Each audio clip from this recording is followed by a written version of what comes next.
Greetings and salutations, welcome to the winter wedding. If you saw me play this. Oh, come on. He's kind of cute, guys. He can't his dog, so. This is by the same developers. You know the picture on the lock screen? I did a lot of sleuthing and I did find it. I searched very hard. This winter is unlike any other. There are only 10 days left until your wedding. Your life is about to change forever. You can already feel the shifts, as extraordinary events refuse to leave you in peace while the tension rises. Walk the fine line between reality and illusion. You find yourself surrounded by darkness and sinister secrets. Can you survive your wedding? Will you escape this labyrinth and find true love? Who dislike boys, who dislike girls, who dislike show-offy boys. Too confusing!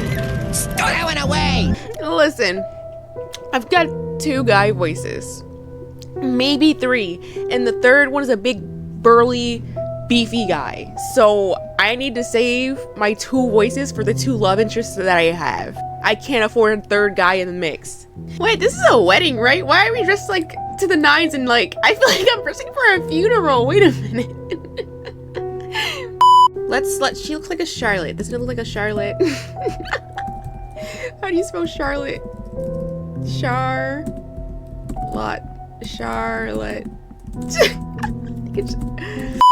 She looks like a Charlotte, right? If you said no, sorry, your opinion is rejected. I don't know. I know, I have a perfect idea for you. What you're gonna do is gonna go on itch.io, then download this demo from these guys, and then you can put the name that you like in. See? Winter. Not exactly your favorite season. You and me both. You and me both. Though you've always found it soothing to watch snowflakes slowly fall and evaporate against the warmed glass of the window. You were never one of those children eager to rush outside for snowball fights or to build snowmen. So when your nanny said your overprotective parents wouldn't allow it because of your frail health, you didn't feel particularly disappointed. Now there's no one left to enforce such rules. Oh, see, okay. The wedding is in 10 days, but I forgot the family's dead, so we are dressed for mourning. Got you. And that's one of the reasons winter is so sorrowful for you. Your father was never much interested in winter sports, but you know he couldn't resist your mother's persistence. That persistence ultimately cost them their lives when the ice on the frozen lake suddenly gave away beneath them while they skated. By the time they were pulled from the water, it was too late for anything to be done. As you touch their gravestones, even through your gloves, you can feel the freezing cold of the marble. It's already been 5 years since you lost them. Mother, father, I miss you so much. Not to be that person, but I read through the gloves and I'm not seeing no gloves. Them things are out. If only there were a way to stop that accident, to turn back time. What? Stop, rewind, turn back time. Who knows? Come on. But that's impossible anyway. I brought you some beautiful flowers. Oh, silver honeys. Oh, white lilies. My white lilies. You carefully place the white lilies on the grave, speckled here and there with patches of snow. The harsh snowflakes sting your face, threatening to bury the flowers completely under the white blanket before long. Yet another reason why winter sucks. Killed my parents. Feeling the need to leave soon, you cast one last glance at the grave. What the fuck? I need to calm down. Oh, it's getting supernatural in here. And in the blink of an eye, the white lilies are no longer white, but soaked in vivid crimson blood, seeping from the grave itself. Well, I mean, if you guys want to resuscitate, that's cool too. I don't know.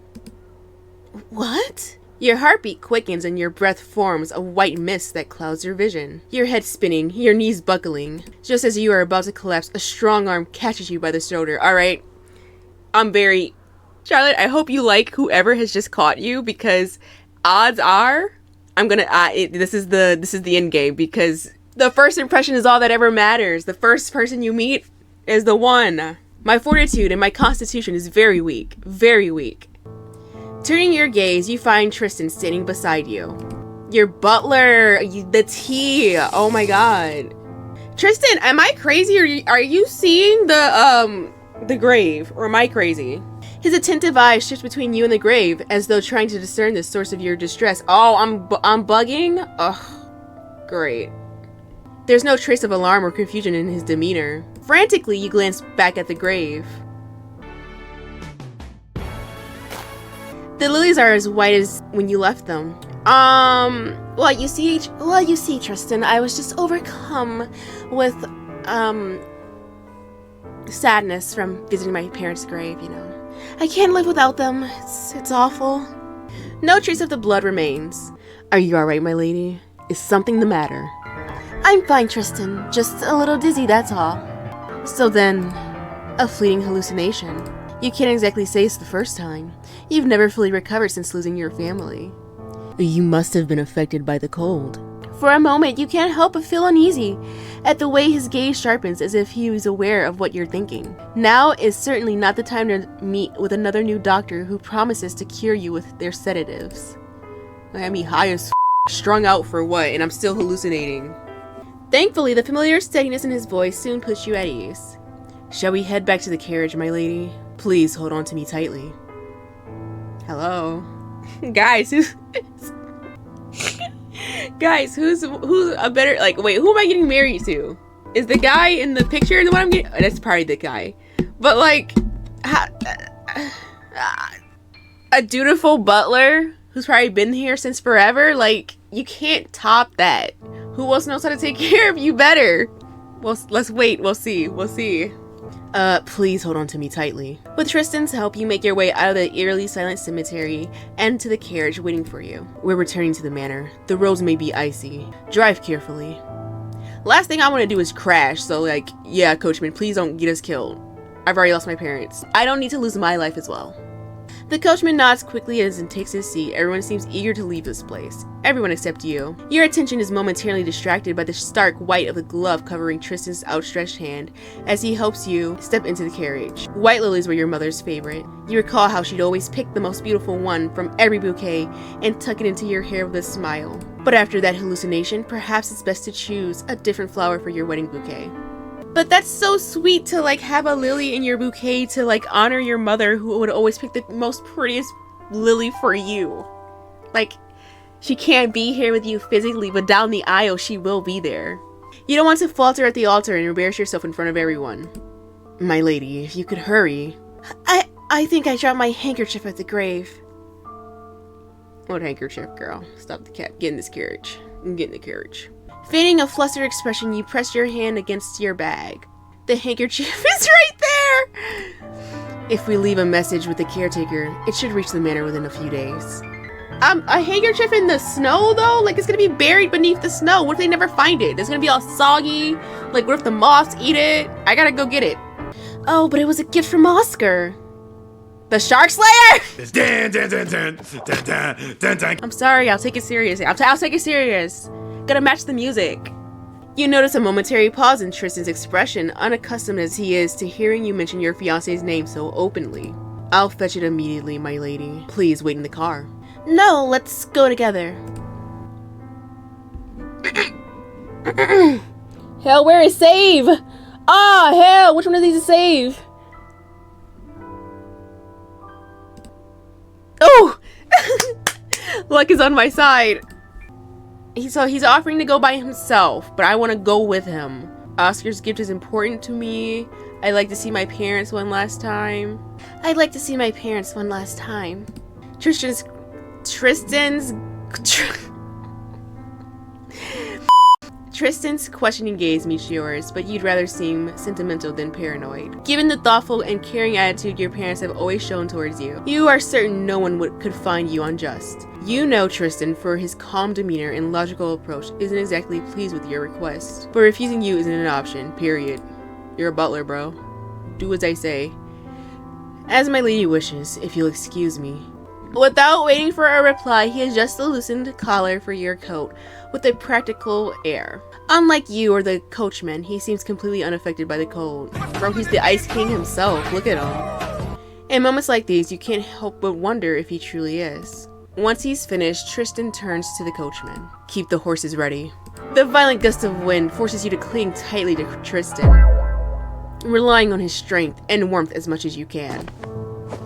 When you reach your family's grave, nothing appears out of the ordinary at first glance.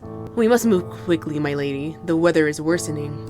You know he's more concerned about you than himself. You can't help but suddenly berate yourself for your impulsive decision. Perhaps it really is time to meet with a new doctor. Okay, but didn't we say we were going over here for the handkerchief, but the handkerchief ain't on the floor? Oh, no, easy. It's just, my bad, I thought, I confused myself. Oh, it's right here in my bag.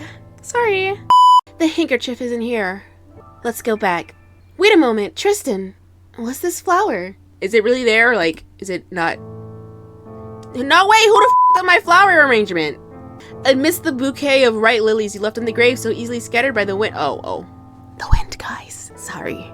No one was about to disrespect my parents. Not even the weather. Not even the winter blizzard itself. A red flower stands out. As he pulls it free, Tristan's eyes narrow slightly. It appears to be a crimson lily, my lady. The hallucination you saw earlier flashes vividly in your mind, sending a shiver down your spine.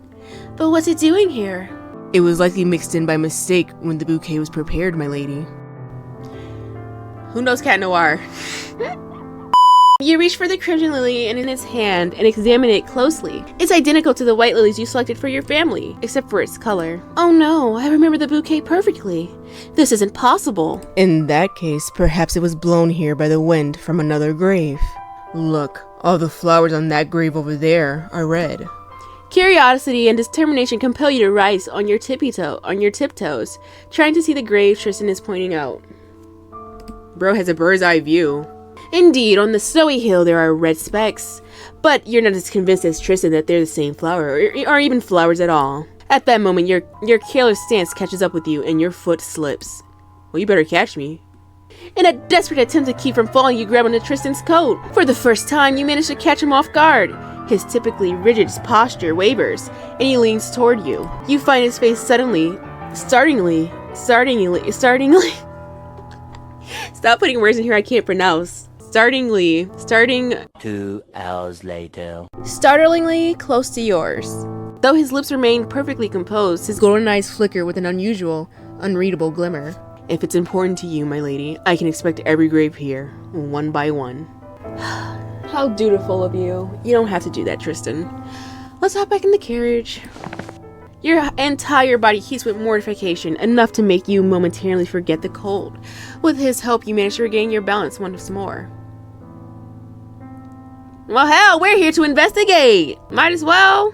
Let's be like, what are the odds investigating the grave gets me killed?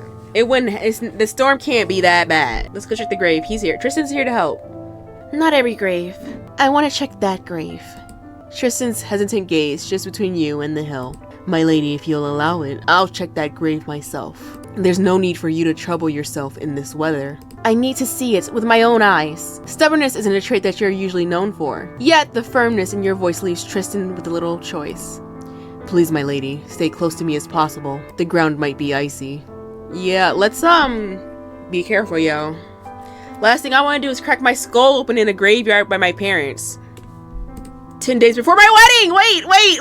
I die! Nodding quickly to brush off his concerns, your thoughts are consumed by one thing, the origin of the crimson lily. Perhaps that's why, even though you haven't gone far, you fail to notice the freshly snow-covered pit right in front of me!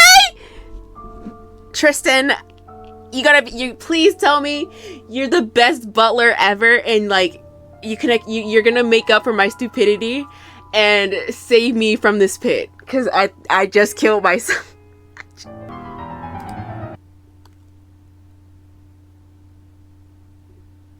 It all happens in a fleeting moment right after you let go of Tristan's arm to adjust your coat. Who saw her head down there? As soon as you step forward, the dry grass, barely covering the pit, crackles up under your weight and gives way, and in the blink of an eye, you find yourself in the cold pit. This place, too narrow for a grave, makes it impossible for you to get out on your own. Fortunately, it doesn't take long for Tristan to rush to your aid and pull you out. However, as you hurry back home in the carriage, the numbing effect of the cold begins to wear off, and the pain in your leg intensifies to a level that you can no longer ignore. Good lord. The doctor, hastily summoned to the manor, informs you that your condition is worse than you thought. There is no choice but to postpone the wedding. Imagine being like, yeah, sorry, busted my leg. We can't get married, honey. Sorry. Gotta wait for this to heal. Who leaves a pit in the graveyard where people are traversing and walking and paying their respects. Imagine you go to pay respect to your dead parents and you break your leg. I could have broke my neck. Who know, like, you know? Unlike your fiancé and his family who rushed to the mansion upon hearing this bad news, you can't say this little accident has made you particularly unhappy. After all, while the entire household and your fiancé dote on you, eagerly awaiting your recovery, you now have the perfect excuse to spend the snowy winter days confined in your bed. You are spitting. If only it weren't for the pain. My wedding's postponed. The price of being a nosy bitch. Holy shit. We are not checking the grave. We will leave the grave be. No, it's not important. You've been foolish. There's no way you'll truly believe the white lilies you left behind have changed color. As you take Tristan's offered arm, you feel something new, embarrassment mixed with unease. These feelings stay with you until you settle into the carriage, waiting at the entrance of the cemetery. The warmth of the enclosed space offers only slight discomfort, especially with Tristan sitting directly across from you. His presence is a constant, his sharp eyes ever watchful. You're aware that the situation, traveling alone with a servant, is hardly appropriate for someone like you. But since Tristan's arrival, he's been far from an ordinary butler to the other staff and you. You haven't been sleeping well lately, my lady. If there's anything besides the upcoming wedding troubling you, please don't hesitate to tell me. Your expression hardens reflexively. Daisy told you this, didn't she? Daisy, your maid, listens to him more than she listens to you, much to your ongoing frustration. I'll dismiss her as soon as we return to the manor. For the first time in what feels like forever, a faint smile crosses Tristan's face. As you wish, my lady. I'll make sure a replacement with all the necessary qualities is arranged promptly. Yeah, you, Daisy. Like, that's precisely the problem. You doubt any new maid, no matter how reserved, will defy him. Tristan is too commanding for a servant, and you far too compliant for a master. Still, his flawless management of the estate over the past 5 years has left no room for complaint, even from you. The sound of I love a good servant. Like, imagine having all the other servants and maids, like, in order. The only fault here is my own because I'm not firm and demanding enough. Cause I don't rule with an iron fist. That's my only fault. They see little frail Charlotte and they think they can walk all over her. He probably beats them with a ruler. I don't know. What am I talking about? Talking like I know what's going on. She is the woman of the manor. Wolves, my lady. You asked what was keeping me awake at night. Wolves. Tristan narrows his eyes slightly. Ah, I see. The house from the forest near the manor, perhaps. It feels like they're howling louder than ever these nights. I'll arrange for hunters from the nearby village to deal with it, my lady. You needn't concern yourself. Thank you.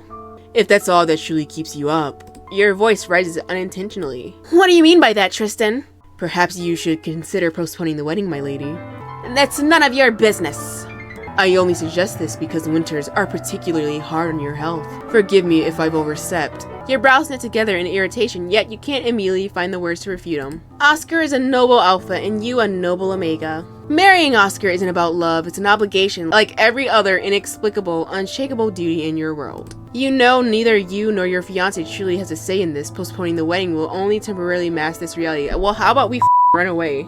How about that? Charlotte, I got you. I trust you. I can whip a carriage. We can be gone before anyone can even catch us. Just say the word and you won't have to marry him. I got you. Still, you'd sense that Tristan's words might be hinting at your passiveness in this situation. Because clearly I make bad mistakes. Thank you for thinking of me, Tristan, but I'm well enough. Everything should be proceed as planned. Oh, I don't want to shut him down. Thank you for thinking of me, Tristan, but I'm well enough. Everything should proceed as planned. Since you avert your gaze, you can't quite make out the expression on Tristan's face. However, the unusually soft tone in his voice proves that he's only thinking of you as a good steward would. As you wish, my lady. Everything will proceed as it should. As time passes, you hear the eerie creak of the wrought iron gates surrounding the estate's grounds. This sound signals the end of your journey. Descending from the carriage, you clutch your bag tightly. Hidden beneath your handkerchief lies the crimson lily you found at the grave. The dark silhouette of the manor greets you with all its gloom in the middle of the white landscape. Even though this has disturbed you since childhood, you cannot deny that over the years it has unintentionally bound you to this place. When your fiancé expressed his desire to live here after your marriage, enjoying the manor's atmosphere, it was one of the few decisions you made together. So you step inside, the familiar sense of comfort and security relaxes you. Your maid, Daisy, hurries. You're fired! She looks at you with a warm expression as if seeking forgiveness for some unspoken guilt. Shall I prepare your bath? You decide to set aside the topic of a new maid for now. Man, I just fired her for you. I wanted to fire somebody. Yes, please.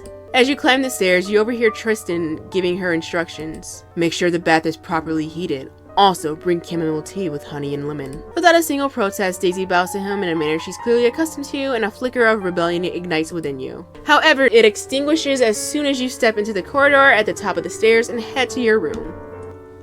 You are too tired to challenge the established order in the manor. It is a fatigue that has been intensifying in recent days, robbing you of restful sleep. It feels as if every step you take tightens invisible chains weighing you down, forcing you to stop.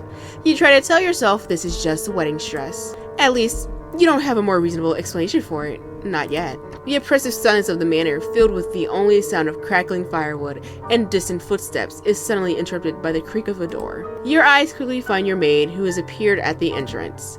The bath is ready, my lady. Thank you, I'm coming. As you step into the bathroom, the stifling heat envelops you. It's much warmer and more humid than usual. How is the temperature, my lady? You want to ask her to open a window, but the warmth quickly surrounds you, spreading to every corner of your body. It's fine. I'm glad. The butler mentioned you stayed outside for quite some time. This will do you good. With Daisy's help, you easily slip out of your clothes. Since it's still light outside, I don't think you'll need many candles. Daisy lights a few candles quickly, then turns to gather the pile of clothes. Would you like me to assist you while you bathe, my lady? Naked and vulnerable, you suppress the chill that rises within you and move towards the tub. No need, Daisy. Thank you. Don't forget to drink your tea. The closing door echoes in the room as Daisy departs. Slowly lowering your body into the warm water, you sink entirely into the tub. At that moment, the pleasant and refreshing aroma from the side of the tub catches your attention. Brody, I'm too paranoid to be given options like these. Drink the tea, don't drink the tea. What's in the tea? Why wouldn't I drink the tea? It's tea, right? I can't. What if they're all planning to kill me? Oh hell no, I'm not drinking this tea. I don't need it. Charlotte, girl, how much do you trust your help? I know you trust Tristan. He's great, but like, what about everybody else? You think Daisy would poison you? Be for real, you can be honest with me. We're not drinking the tea because we're gonna relax. You don't need heat mixed with heat. We'll overheat in the tub and she'll boil. We don't want a lobster. We're not drinking that. I don't need it. Since you weren't the one who requested this tea to be prepared in the first place, you ignore the steaming cup. You can't allow Tristan to control you like the others. The warmth of the water in the tub soon relaxes all your muscles, wrapping your body in a sweet lethargy. Sleep envelops you, inevitably and pleasantly closing your eyes. Whoa, don't sleep in the tub, you might drown! Who has fallen asleep in the tub and like sank down?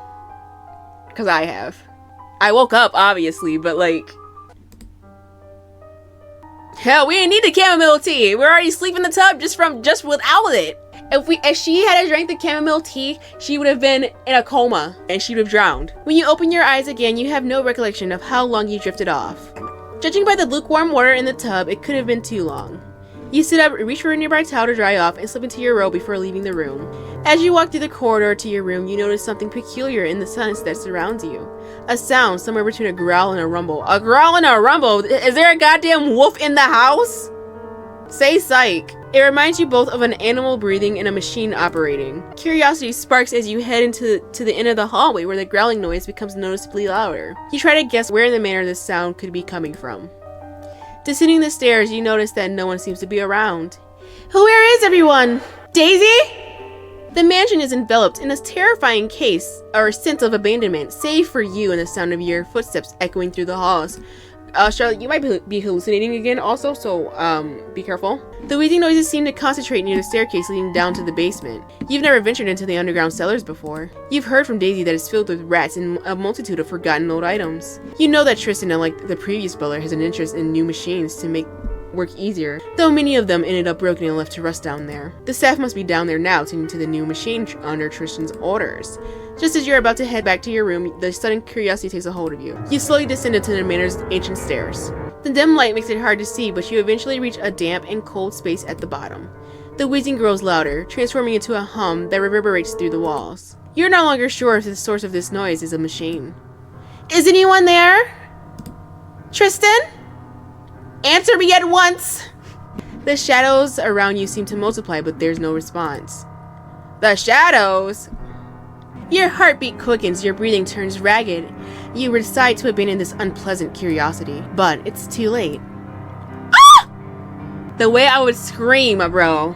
Charlotte, you gotta square up, bro. I don't know what's going on, but someone about to get a black eye. And if it's a worker, you shouldn't have been grabbing on me or nothing like that. Don't lunge at me. One of the shadows moves, lunging towards you, but your instincts kick in and you manage to dodge it. That is until your foot catches on something on the ground. You fall and the sharp blow to your head happens in an instant. Damn, that drink cracked. Before your vision fades, one thing becomes clear. The shadows, they're not human. Ah, hell no. You reunited with your family? Cause I didn't drink chamomile tea? What the f***?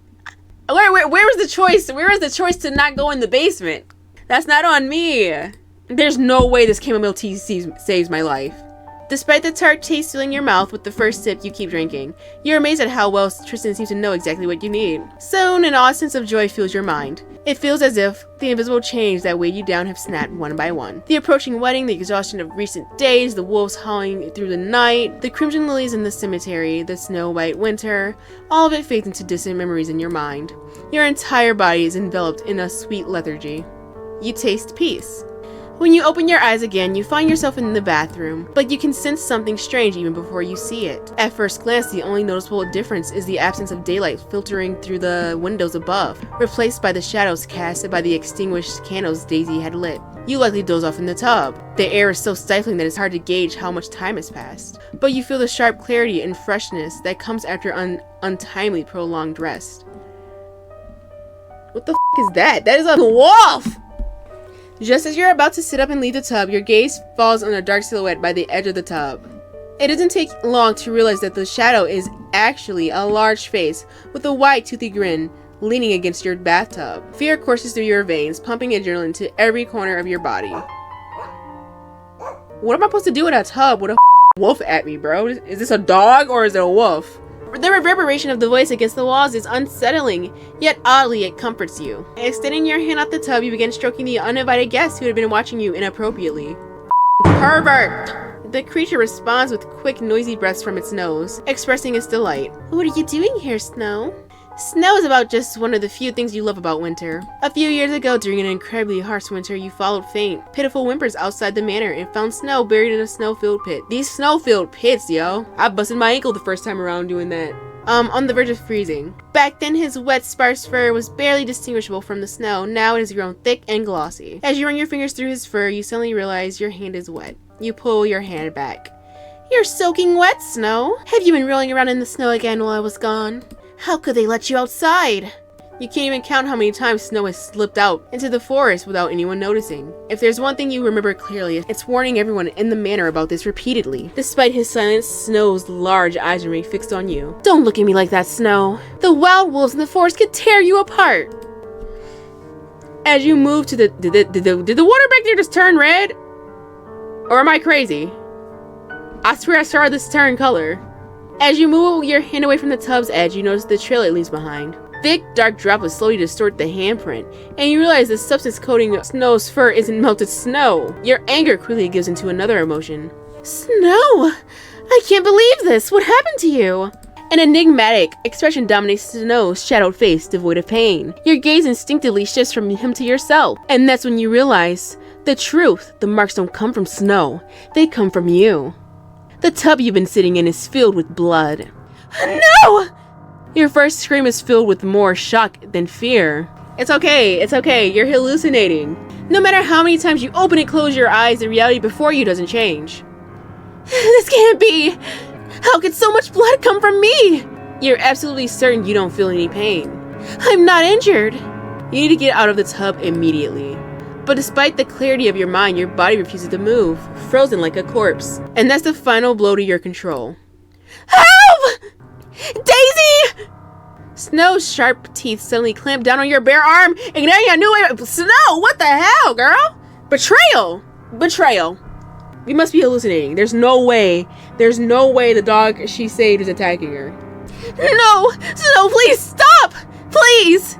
Instead of pain burning, you feel only pressure as Snow's powerful jaws tighten around your arm. With surprising strength, he manages to drag you out of the tub. Snow! Let me go! If you want to help me, go outside and get someone! No matter what you say, you can't stop him. The liquid from the tub spills onto the floor and you're pulled out, and you feel the sticky blood adhering your body to the ground like glue. Crying and screaming, you have no other option.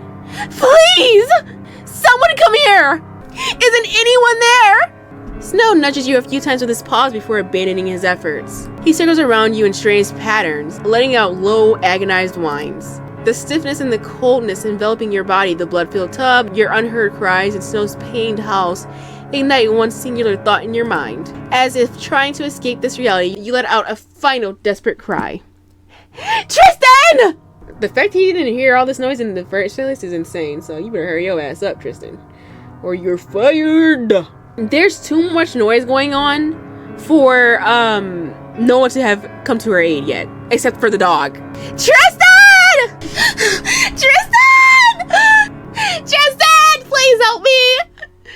They're killing me! Your voice cuts off abruptly. You have no means left to call for help. At the same moment, Snow gives up his futile struggle and collapses helplessly to the floor. In the ensuing silence, you see the shadows in the bathroom multiply. Cold, darkness, and silence. It feels like the beginning of an eternal sleep. The sound of hurried footsteps echoing through the mansion fills your ears, and your heart and your senses come alive again. As the footsteps rapidly approach, the door suddenly cracks open with a terrifying screech. My lady, it's me! A shadow grows larger before your eyes, obscuring your vision. As you wait in silent anticipation, the softness of a towel wrapping around your damp skin reaches you. Immediately after, your strong arms lift you effortlessly off the ground. Everything's fine, my lady, I'm here. Don't be afraid. The water just changed! This is bullshit! I'm not crazy! I know what I'm saying! Though it sounds like a command, his words swiftly slip into your mind, silencing the uncontrollable orchestra of fear inside. Suddenly, you feel the weight of the breaths you're taking, as the stiffness in your body quickly dissolves, and involuntary aches spreads through your muscles. A warm shiver runs down your spine from head to toe. What happened here? It's freezing here, my lady. Are you alright? The bathtub. The weak sound escapes your parted lips. Hearing you, Tristan then turns his gaze to Daisy. Check the bathtub. You see Daisy hesitantly pointing her lamp at the tub without fully understanding what's going on. Oh, the water has spilled out of the tub, and it's gone cold. Water. The realization reignites everything you thought had calmed inside. This time, you're sure it was an hallucination. No! Impossible! Tristan! Put me down! Tristan's amber eyes narrow in suspicion. My lady? I said put me down! I'll check the tub myself! Let me go! Your impatient outburst draws startled whispers, making you aware of the spectators at the doorway. Mind your own business! I'll take care of business! I know what I saw! I know what I experienced! If everyone in the manor could hear you, why did it take them so long to arrive? That's what I'm saying. Deciding to leave that question for later, you focus on the moment. Tristan finally complies, slowly setting you down from his arms. You take a step towards the bathtub, determined. Handing you the lamp, Daisy murmurs hesitantly. What's the matter, my lady? Did you see a mouse? Ain't no mouse! Ignoring her, you firmly direct the lamp's light at the bathtub. But even before you do, the faint glimmer reflecting from the pool proves that only water has spilled from the tub. The blood that had filled the tub just moments ago, not even a trace remains. So everything that just happened was nothing more than another... No matter how vivid and terrifying it felt, you refuse to believe it. Tristan's calm but stern voice breaks the silence. Did I assign anyone a task that required standing idly at the door? Thank you. You all are out here watching Charlotte lose her mind? You think she's crazy? You're all here whispering and judging. Instead of helping, someone clean up this damn water. How about that? Give me some clothes. Hunt the wolves. Am I mistaken? The shadows at the doorway quickly scatter as his tone softens slightly, directed at you. You must have had a nightmare, my lady. I think... You're right. Please don't be upset. It must have been caused by the sudden change in temperature. Despite the dim light, you can discern the hardening lines on Tristan's face. Luckily, they're not aimed at you. How could you leave my lady alone in the bath for so long? You weren't even aware that the fire had gone out. Fired! Under Tristan's icy gaze, the poor servant's face turns crimson. I just... Never leave my lady alone under any circumstances, or you'll need to find yourself a new place to work. What are you still waiting for? Take her to her room immediately. Help her dry off and get dressed, and make sure she hasn't been hurt. Not wanting to stay any moment longer in this unsettling place, you hurry to leave. Just as you're about to step out of the room, one of the shadows in the corner moves and lunges at you. You stare at your dog in disbelief, wondering how it managed to stay still and silent in the bathroom until now. Daisy, afraid of upsetting Tristan further, tries to pull Snow away from you. Now's not the time, Snow! Get away immediately! It never listens! Bad dog! Wait! Daisy! Grabbing a nearby towel, you crouch down as Snow, under Daisy's astonished gaze, and start drying his fur. Did Snow go outside while I was away? The question catches Daisy off guard. No, my lady. As Tristan approaches, you see her lower her head anxiously, unable to say more. You're certain she's hiding something. Still, you don't want to interrogate her in front of Tristan and prolonging the tension of the evening. But just then, you notice a dark stain on the towel in your hands. With a momentary hesitation, you lift your gaze to Tristan. His expression, oddly enough, reassures you. At least this time, you're sure it wasn't your imagination. Not now. Snow starts panting excitedly again, looking at you intently as if trying to tell you something. Good boy!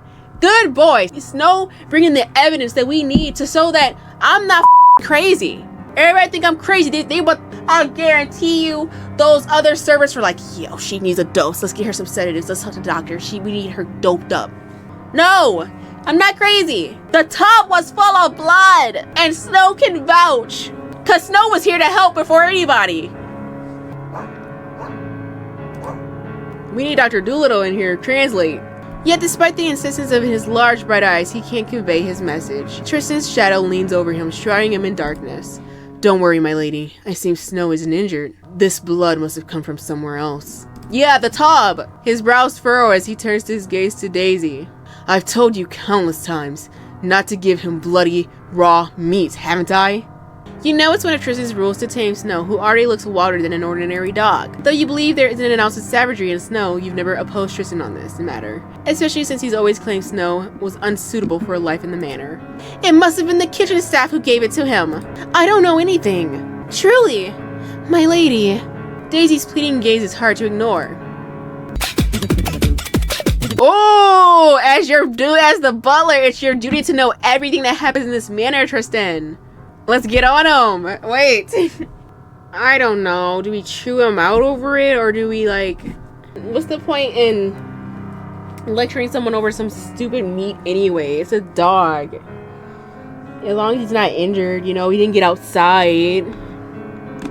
Or maybe he did, but I don't know. Daisy's a little too scared of him for my liking, so let's just drop it, bro.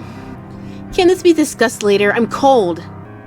Tristan hesitates briefly before stepping back in a rush. Of course. Forgive me for keeping you waiting, my lady. You can rest assured that such confusion will never happen in this manner again. Cap. I doubt it. As you retreat to your room, Daisy carefully dries and dresses you, but your thoughts remain a tangled mess. You can barely follow a word as she continues, her gaze filled with gratitude, never leaving you. Believe me, my lady, I came as soon as I heard your voice. I just wanted to tidy up your belongings while you were bathing. I noticed one of your perfumes was almost empty, so I went downstairs to send a servant to order a new one. You know, the wedding was approaching, and everything must be perfect. Daisy gently rubs ointment over the few bruises on your back and legs caused by your fall on the bathroom's hard floor. As for the strong bite Snow left on your arm, there isn't a single mark. You could have guessed Snow wouldn't do such a thing, now peacefully curled up, sleeping near the roaring fireplace. Catching your gaze on the dog, Daisy immediately speaks up. I had nothing to do with that bloody meal, my lady. Bloody meal? I mean, the blood on Snow. Maybe he slipped outside and caught a rabbit or something. I'd never go against Tristan's orders. Or rather, your orders. You know, at least in this matter, she isn't lying, or more precisely, can't lie. Thank you, Daisy. Since Daisy is taking these marks more seriously than usual due to the approaching wedding, you wait for her to finish her work so you can be alone. Afterward, you try to process everything that happened during the day. First, the blood-stained lilies in the cemetery, then the blood-filled bathtub. They're quite different from the hallucinations you've experienced before. Okay, so they're not hallucinations, so they're real. So, I don't know what's going on, but something's going on. We need to tell Tristan what we're seeing. There's no way Tristan would dose you up over this. He wouldn't just pump you full of sedatives, bro. That's why finding a solution doesn't seem as easy as you'd hoped. If the crimson lily in the cemetery was really dragged from another grave, and Snow just stole raw meat from the kitchen... Oh, what am I even thinking? Of course, that must be what happened. No! 2 times is normally it's 3 times is a pattern, but 2 times is very, very specific stuff is going on. Too specific. You try to push these nonsensical thoughts aside and focus on the upcoming wedding and the details demanding your attention, but before long, sleep overtakes you. In the middle of the night, you sleep out from beneath your heavy blanket, unsure of what woke you. You approach the window. Who the is in this room right now? Am I crazy? You approach the window beside your bed and peer outside. The dark forest, starting where the high garden walls end, is cloaked in an eerie stillness and silence tonight. None of the wolf howls that filled the recent nights reach your ears now. Did Tristan really hire some people to kill those wolves? Because they did it fast if that was the case. Stepping away from the window, your gaze returns to your room, warm and brightly lit by the crackling fireplace. Daisy, insistent on not leaving you alone. Oh, my fault, Daisy, my paranoia. Daisy, insistent on not leaving you alone, sleeps peacefully in the chair by the fireplace, her head resting against its back. Snow, curled up at her feet, shares the same tranquility. Despite the nightmare you experienced in the bathroom, you desperately need the peaceful sleep you found here. You start thinking of something that could help you achieve it. You consider what might help you and think of chamomile tea as your best option. At least for now, a hot bath is out of the question. Not wanting to disturb Daisy's sleep, you decide to head to the kitchen. Someone there is bound to be awake, preparing for the day ahead, as work in the kitchen starts earlier than in the rest of the manor. Wrapping yourself in your robe, you slip quietly into the hallway. The oppressive atmosphere of the manor, combined with the chill and the silence of the night, feels overwhelming. You quicken your pace as you descend the stairs and head towards the kitchen. But despite the lit lamps and the boiling pot on the stove, the kitchen is empty. Your steps almost instinctively lead you to another side of the kitchen, to the open door leading to the corridor where the storage rooms are located. In the dark hallway, you easily spot the only door ajar, light spilling through its gap. However, the sound coming from inside, moans perhaps, warn you against approach. Hold on! Who is getting active? Who's getting active in my manor in the wee nights? While I'm upstairs, living a tumultuous, nightmarish life. Warn you against approaching. The only thing that you are certain of is that Tristan is in there. Oh, well, you know, if it's Tristan, the guy deserves to unwind. I hope he's unwinding with his hand, and there better not be a maid in there, but...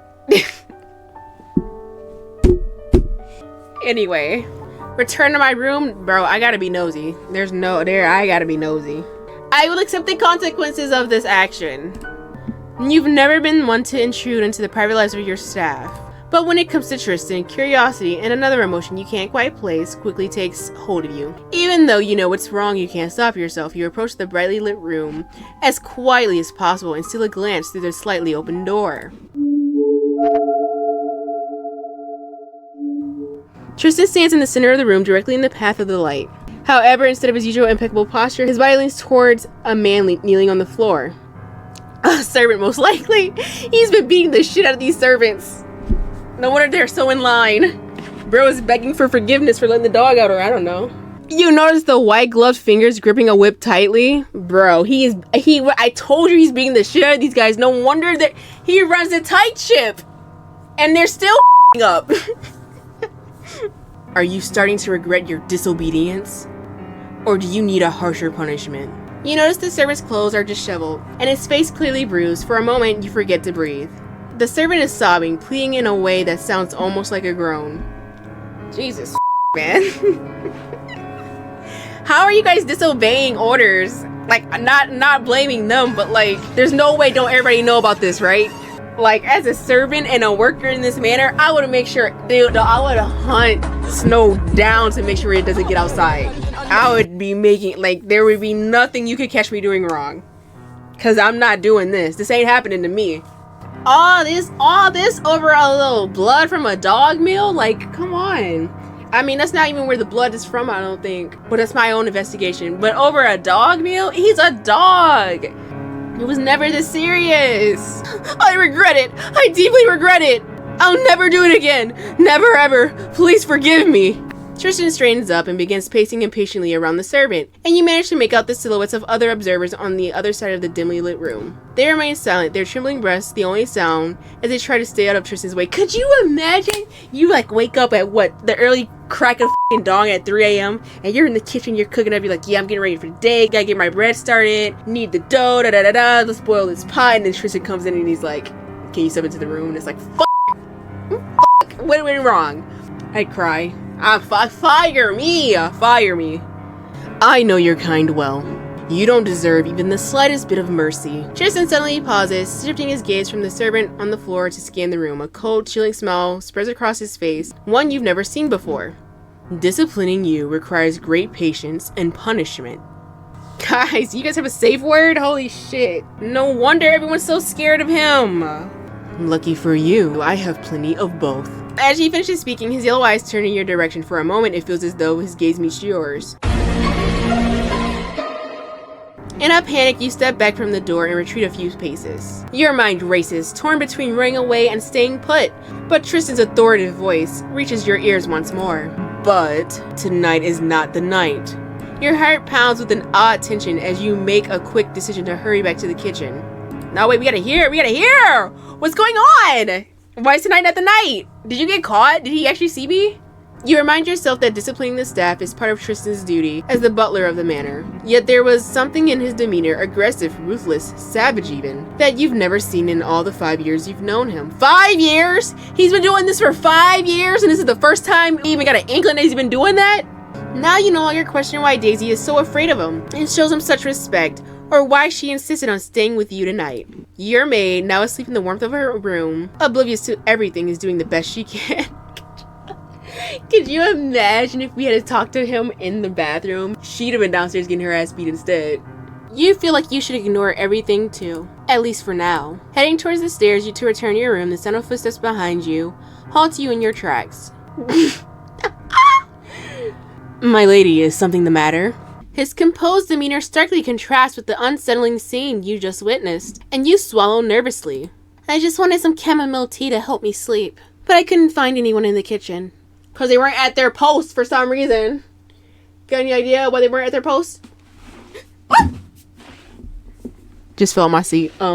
Excuse me. You wonder if he realizes you were watching him. Was it like direct eye contact, like you felt it in your soul that he saw you? Or like just glancing around the room? Because if he saw you, you know, because you saw him. His face betrays nothing, leaving your efforts to read him futile. My lady, for such matters, simply ring the bell in your room. There is no need for you to trouble yourself coming all this way. Allow me to prepare your tea and bring it to your room. Very well. When you return to your room, everything is just as you left it. Daisy and Snow continue to sleep undisturbed. Unable to contain your restlessness, you sit on the edge of your bed. You try to distract yourself by reading a few lines from the book on your nightstand, hoping to erase the scene from the kitchen pantry from your mind, but it's no use. Your thoughts fixate on the one undeniable truth. Tristan is not the person you thought you'd known for the past 5 years. Just then, a soft knock at the door startles you. Still, you respond in a calm voice. Come in! Tristan enters with a carefully arranged tray and closes the door behind him. His brows furrow momentarily as he glances at Daisy, his expression hardening in a way that would surely frighten her if she were awake. But as he approaches you, that harshness fades. You sense something different. His usual cold, serious demeanor softens ever so slightly. Your tea, my lady. As you reach for the steaming cup, he moves first, causing you to flinch involuntarily. Girl, you can't be acting like you know he beats people. Like, if he wasn't entirely sure if you saw him or not. He knows now because you're flinching like he's gonna hit you or something. He doesn't even have the whip. If you'll allow me, I'll cool it for you so you don't burn yourself. Of course. Blow on it. Tristan brings the cup to his lips, blowing gently to disperse the steam. You can't stop your gaze from drifting to his mouth. His lips, rough, firm, yet oddly alluring, capture your attention. It's ready, my lady. You take the cup from him and sip the tea. It's sweeter than the one you had in the bath, though you don't mind. What do you mean sweeter than last time? If it's sweeter, that means someone's putting something in it that wasn't supposed to be in it last time and had me out like a light. They drugged me. I don't know who did it. Someone did it. And I think it might be my butler. How long have I known you? 5 years? And maybe not long enough. Because either you tell me who is putting shit in my drinks, or it's you. I don't know what's going on, but someone in this house is untrustworthy. Hell, all of you are untrustworthy. I don't know. You're trying to tell me that Daisy drugged me? But if Daisy drugged me, it's only because Daisy only jumps when Tristan says jump. So if she put it in there, you see what I'm getting at? Like, got me stressed out. I can't thrive in this environment. I'm already hallucinating. What am I to think? Somebody should set me up. That's what I think. You focus all your attention on the warm tea in your hands, trying to ignore the imposing figure standing before you. It's not easy. If the tea doesn't help, I can suggest other methods to ease your sleeplessness. What other methods? What other methods are there, Tristan? Please enlighten me. He's up here acting like he was beating the shit out of the other servants. I can't get over this. Startled, you meet his gaze. What sort of methods? A slow, unfamiliar smile spreads across his face. Oh, you freak. If there were actual methods he was, like, directly talking about, there wouldn't be a slow smirk on your face. I think it's best to discuss that after you finish your tea, my lady. A warm shiver courses through you as you take another sip, his intense, deliberate gaze never leaving you. You try not to act hastily, not wanting to reveal how curious you are about the other method. Finally, you place the empty cup back on the tray. What are these other methods? Oh. Instead of answering, Tristan leans closer, making your heart race uncontrollably. Before you know it, his face and his unnaturally bright eyes are just inches from yours. Okay, well, Tristan, maybe back up, because, like, what if Daisy wakes up and she sees this? My dog in the room, like, Charlotte, girl, we gotta stay focused. Eyes on the prize. He was just downstairs beating the shit out of that servant. Don't let him come up here and sweet talk his way out of being caught. He's distracting you. You can feel the warmth of his breath on your skin. There's only a slight distance left for his lips to touch yours. But Tristan doesn't. And she has a fiance. Back up. Back up. As obligatory as the marriage is, it's still a marriage. Back up 6 feet. But Tristan doesn't close that gap. He maintains the distance, his voice deeper than usual, brushing against your ears.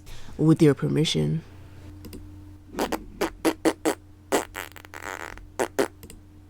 He runs his gloved thumb along your bottom lip, wiping away a wetness you hadn't noticed until now. Girl was salivating at the thought! His deliberate, gentle touch carries no apparent malice. Still, you can feel your face burning and a heat pooling low in your stomach. Whatever you're feeling, it's wrong. You're engaged. You're going to be married soon. Tristan, as if aware of the whirlwind of emotions you're feeling, removes his hand from your face and whispers softly before standing up. I could read to you until you fall asleep, my lady. Man, get this kindergartner shit out of here. Read me a bedtime story? Bro, get out of my room. Take this tea and go. You try to hide your disappointment and avert your gaze. Thank you, Tristan. I think the tea will be more than enough. Tristan gives a slight nod and heads toward the door to leave. Daisy is probably up like this. Me? Because if I was Daisy, I'd have been like... Yeah, shit. But as he reaches the door, he pauses for a moment and looks back at you one last time. Always at your service, my lady. Service these lips. Hello. Whatever and whenever you need. You survived a day. Do you know how non-surviving I was? I died no less than 3 times before I could actually survive the day. A new day. No matter how long you sleep, you wake up at the same time every morning without exception and have your breakfast. After all, the rules of this house are so deeply rooted and unshakable that they control even you, the master of this estate. Still, that does not change the fact that you need them. You have no idea how things would function without them. When you leave the dining room and take your place at your writing desk, the letters you need to respond to are already waiting for you. In the winter months, the estate and its lands are wrapped in an even deeper silence under the weight of the snow. No sound of the heavy door knocker announcing a visitor. No distant rumble of carriage wheels passing by. The only connection you have to the outside world is these letters. During this season, they are usually so few that reading them every couple of days and delivering the necessary replies to Tristan before noon is a simple and routine responsibility. With the ornate letter opener passed down to you from your father, you slice through the envelopes and glance through their contents with the ease of habit, without much thought. catalogs from the boutiques in town. You are certain your wardrobe has undergone enough changes due to the wedding. Hunting invitations from neighboring estates. You never found fox hunting in the cold to be an enjoyable activity. A note from a maternal relative offering their regrets for being unable to attend the wedding and sending well wishes. This serves as the final confirmation that none of your maternal relatives, those not too distant to have received invitations, will be present at the ceremony. Given the distance, their reluctance to undertake such a journey in the winter is understandable. Not that it makes much of a difference to you, you merely fulfilled your duty as expected. A brief update from your lawyer awaiting your instructions regarding a few minor issues related to the properties. That you can easily leave to Tristan. And a dinner invitation dated today from the Red Heart Manor. The Red Heart Manor belongs to your closest neighbors, your fiancé, and his family. For the past few months, you have politely declined every invitation you received, citing poor health due to the season. Girl, don't get married.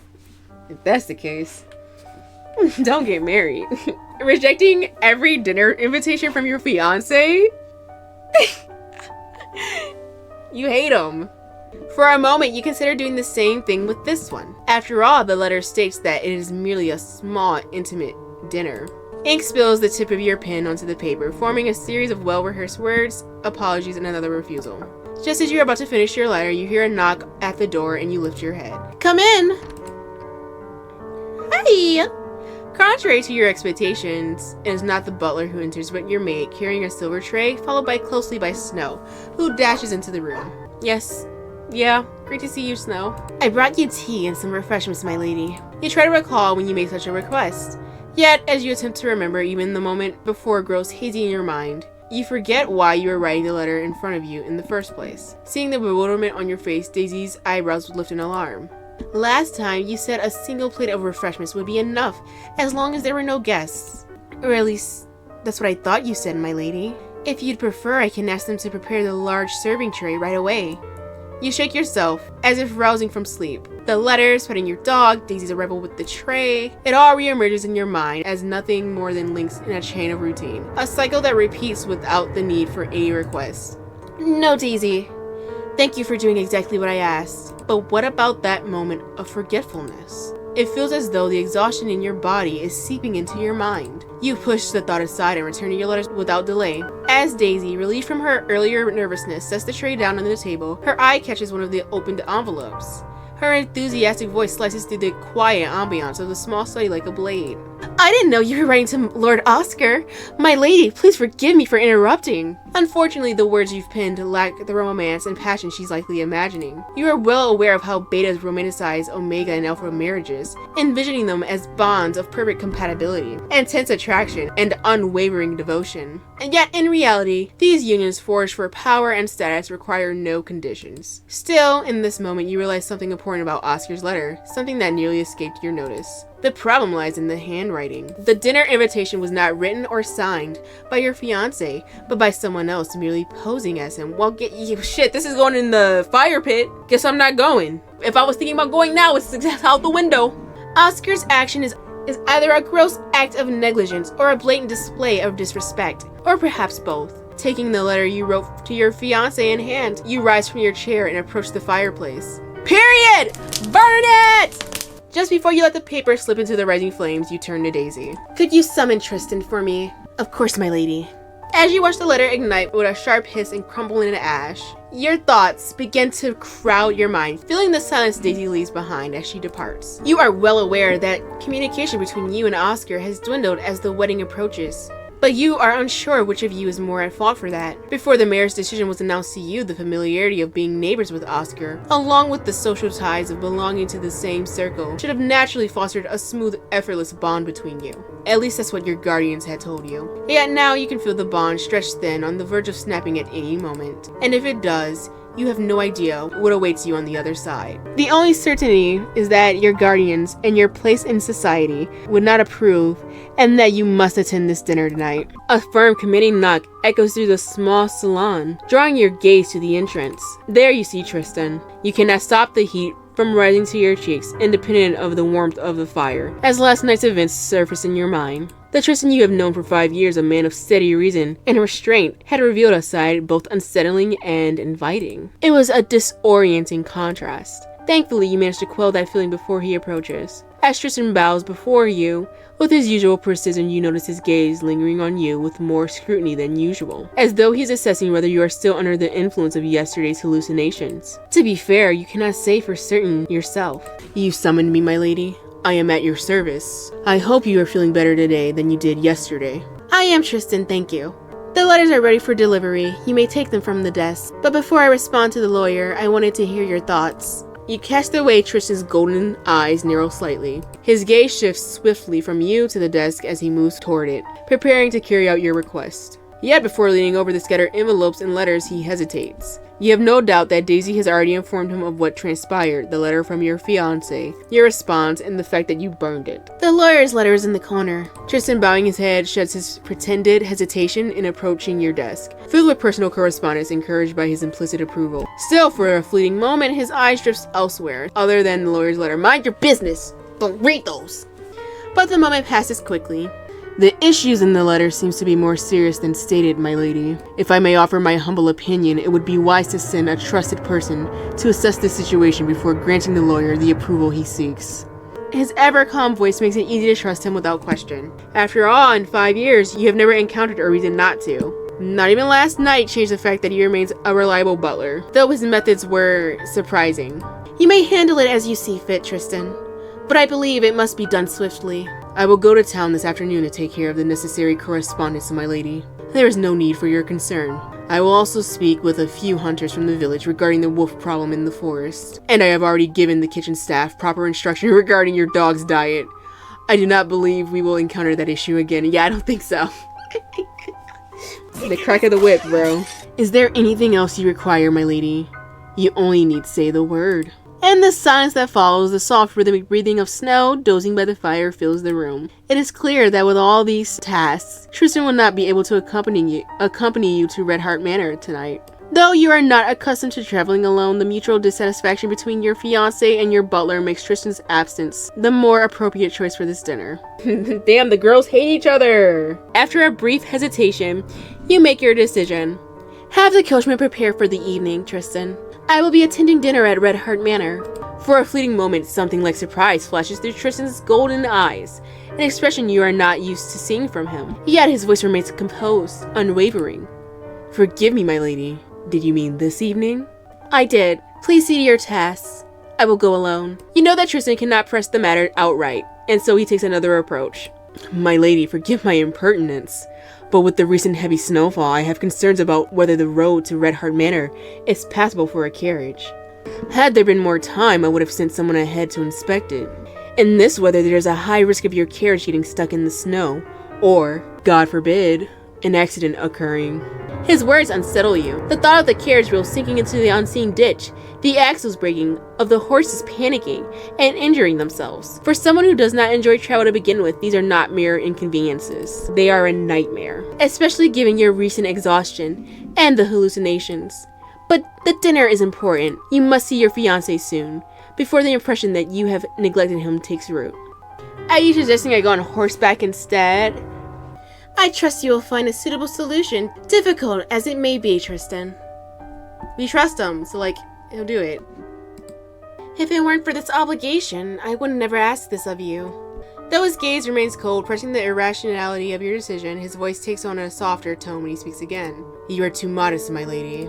If there is anyone who may ask anything of me, it is you. I believe it would be best for a rider to accompany the carriage, ensuring the coachman is informed of the road's condition in advance and keeping watch over you.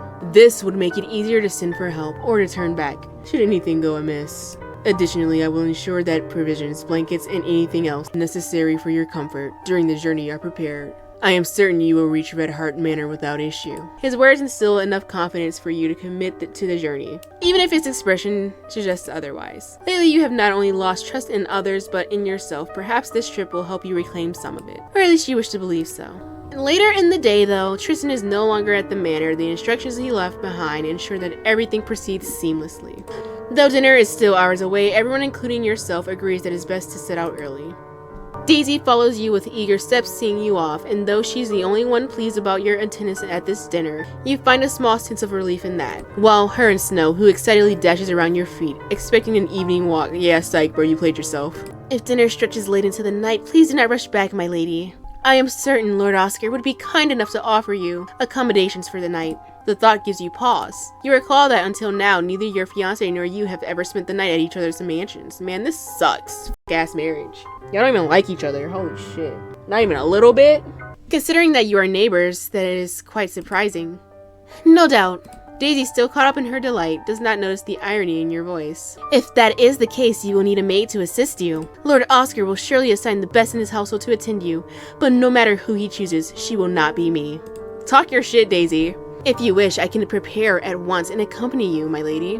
As the servant pulls the door open, the wind rushes in, carrying the frigid air of the outside world into the entryway. Unlike Tristan, Daisy will undoubtedly spend the entire journey chattering about the upcoming wedding without pause. That's very thoughtful of you, Daisy, but I may not need the company. I might not even wish to complete the journey to Red Heart Manor. Daisy, struggling to keep Snow from darting outside, stares at you in bewilderment, momentarily at a loss for words. You don't wish to shatter her romantic notions so bluntly, but you continue regardless. Please look after Snow while I'm gone. Before your resolve can falter, you swiftly descend the manor steps and head toward the waiting carriage. As you settle into the carriage, the door shuts behind you with a firm thud, sealing you away from the cold and dim heavy silence of the winter night. Everything inside that has been prepared for your comfort, several thick blankets, a basket overflowing with refreshments, and a few books you recently acquired but have yet to read. They should be enough to keep you occupied. The carriage lurches forward, beginning its journey. The snow drapes over the trees, covering their branches in a pale bluish-white shroud. It is a breathtaking sight, one that is both enchanting and unsettling. Then a sharp, thin, and fragmented sound cuts through the stillness. Your ears strain to catch its source, but before you can pinpoint it, a dark figure moves in the depths of this forest. You don't know how long it has been there, but the moment your gaze lands upon it, it vanishes as if aware that you've seen it.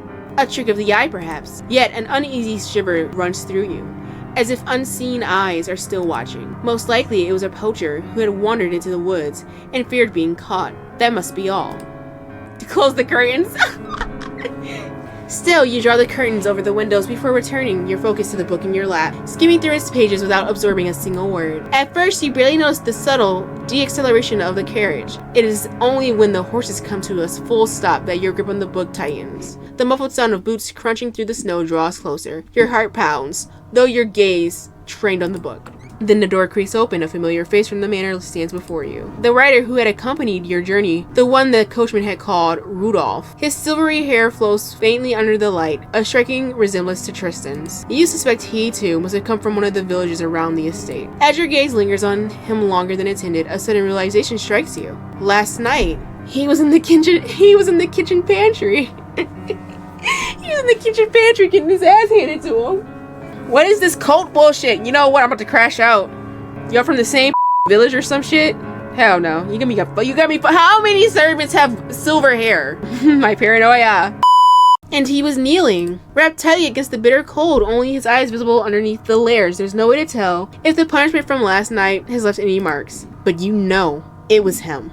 Curiosity prickles at you. You don't know what he did to warrant such discipline, but of course you cannot ask him. The road is nearly blocked with snow, and there's bound to be ice. It hasn't been used much lately. If we continue, we'll have to slow down significantly, my lady.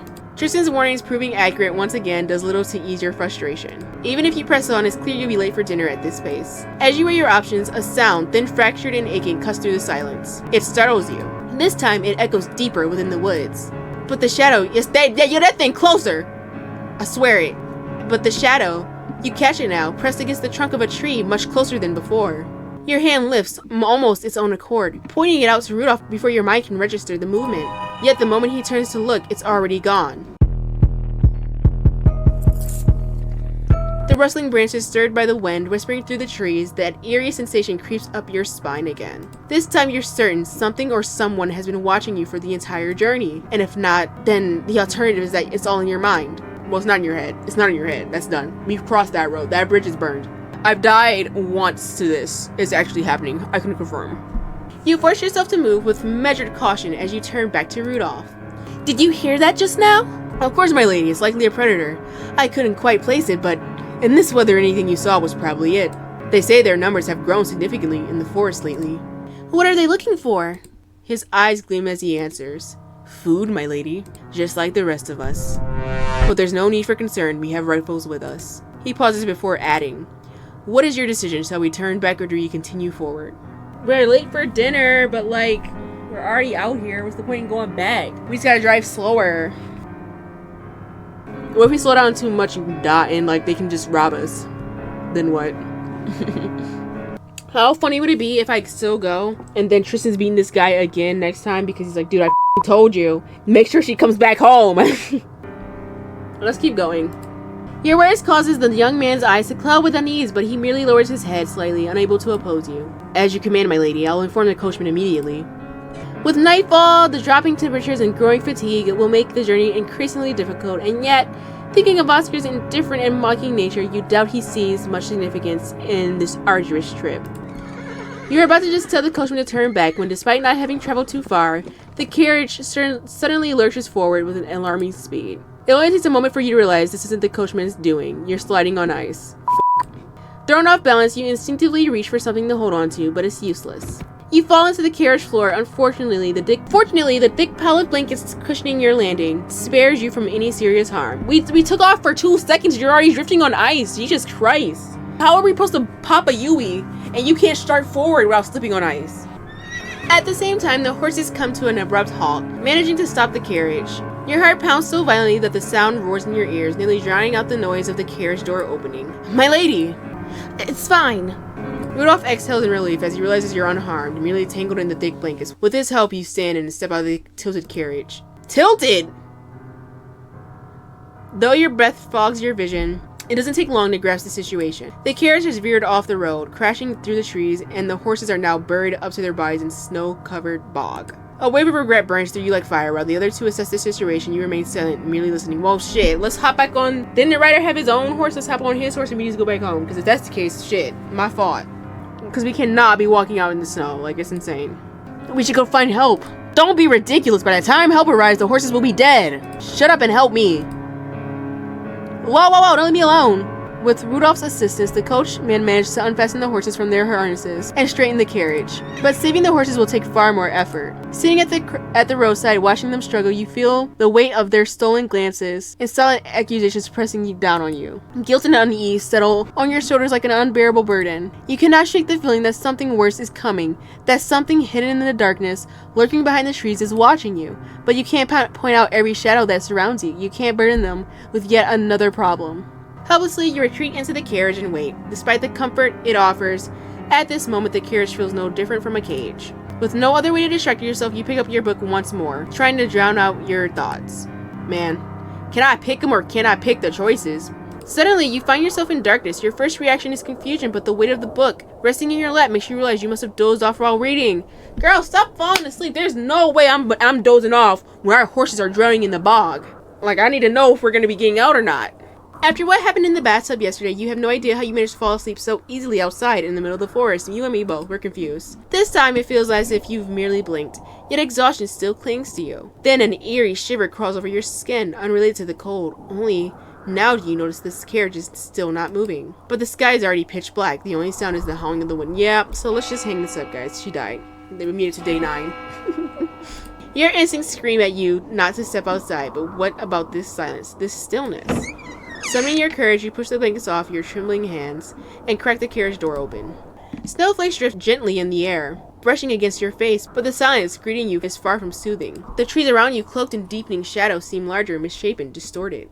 I suppose Rudolph was right. We need to call for help. But as you step to the front of the carriage, your words freeze in the air, just like your breath. These hoes dead? They're not dead. The horses stand ready, harnessed, prepared to depart. Then what are they waiting for? More importantly, where are the others? Your gaze darts around in the cold dread. You know with absolute certainty they would not have left you here alone. Which means, yeah, they might be dead, bro. You must have find them hanging from a tree or something. If something emerged while you were asleep in the carriage, you try to reassure yourself by recalling Rudolph's words. They had rifles. He told you not to worry. Yet a whisper deep within you tells you that their rifles might be no more useful than a child's toy. Oh, shit! Yeah, we f***ed up. You know, So that's where I'm going to stop today. There's still a big chunk after this that we just don't have time for. The video would be so long. Make sure you subscribe or like set a reminder or something. Make sure you come back to watch the other half. Comment below if you think I'm crazy or not. Do I need to leave? They tampered with my drink alone? Or am I onto something? Come on. I'm gonna die on this hill until I'm proven otherwise. Make sure to let me know what you think about this one so far. This one right here, this is a banger. I think I like the horror, I think I like the scary aspect to it. Make sure you tune in next time. Nova signing off. Bye bye. Mwah.